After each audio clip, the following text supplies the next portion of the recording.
The first thing you need to do if you want to build a WordPress site that's live for the public is to purchase hosting. Hosting is the back end of your website where your actual files are saved. WordPress is the framework that allows you to edit your website, but it's not where your files are hosted. There are many different hosting services out there. I've used Bluehost for a number of years for all of my websites, and I can recommend it. There's other ones out there that other people recommend, like HostGator, but I'm going to show you how to install WordPress with Bluehost because it's what I would do if I were you. Now, for other people, if you're using another host, I'll try to include resources for how to install WordPress on those hosts as well. So to get started, I'm going to actually walk through the entire process. If you go to bluehost.com, what you're going to want to do is click Get Started Now. You can select your different plans. These different plans have different options. So if you go with the basic plans, you only get one website. You have a limited amount of space for that website. Even though 50 gigabytes seems like a lot, it potentially could get filled up if you end up having a huge website with lots of files, photos, those kinds of things that you upload to it. You can only have up to 5 domains, 25 subdomains. These are things that as you grow, you might want to consider upgrading. And that's another thing. You can upgrade to any of these accounts later on. These other ones include different types of things like unmetered bandwidth and space and websites. But for this class, I'm just going to go with the basic one just to get started. If you already have a domain name, you can submit it here on the right, and you're going to have to transfer it. Say you purchased a domain name from GoDaddy.com or Namecheap or another domain registrar, you're going to have to transfer it to Bluehost. If I want a new one, then I click over here and I can choose a new one. For this website test, I'm going to create a website based off of my very simple woodworking designs. So I'm going to call it Ebner Designs. Now, .com is the best one, but if I want something cheaper just to play around with, I can use a .site or some of these other different domain extensions. So let's just click Next to make sure that this domain name is available.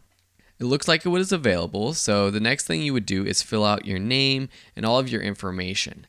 And then under your package information, you can choose which package you want. So for example, on Bluehost, there's different packages and the deal gets better the more months that you pay for up front. So choose the price that fits your plan.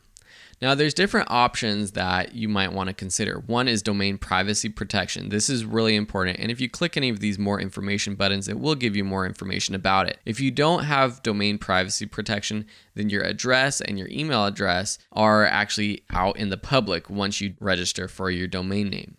So I would consider that one. The other one, Site Backup Pro, Search Engine Jumpstart, Site Lock Security, all of these things, we're going to be learning how to install plugins that do just the same thing, but for free, and some other options. So I wouldn't recommend not choosing any of these over here. Lastly, you input your payment information and then click Submit.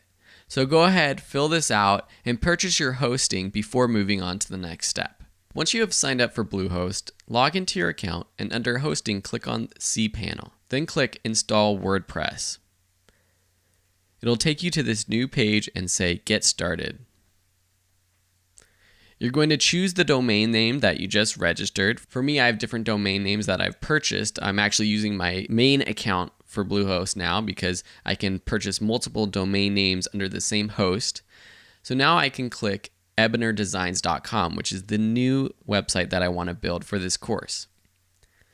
Select that domain, leave the directory empty unless you want it to point to a separate website. So if you typed in home, for example, then when you go to ebnerdesigns.com, it would take you to ebnerdesigns.com/home. So leave it blank so people can get straight to that domain name. Click Next, and then it will show you your admin username, email address, and password. Check these two boxes saying that you understand that the install will take place on this domain and that you've read the terms.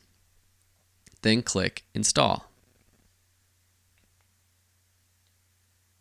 Once you get this installation complete banner up here, you're ready to rock and roll.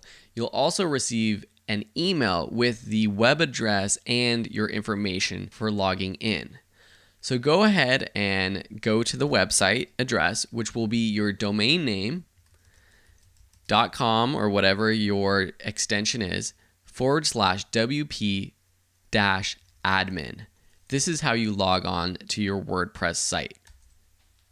Now, input the username or email address and password that you were given in the last step of installing WordPress. Great, now you have WordPress installed for your brand new website. Now, to log on and to edit your website, always remember that you're going to go to your website URL.com /WP -admin and then input your username and password. The Bluehost account or your hosting account is separate, and you might have to log into that to adjust things, to register new domains or things like that. But for the rest of this class, we won't be dealing with hosting as much as just with your website itself. So whether you're using the free option of ServerPress or a hosting option like Bluehost, we now have WordPress installed and are ready to start building our own website.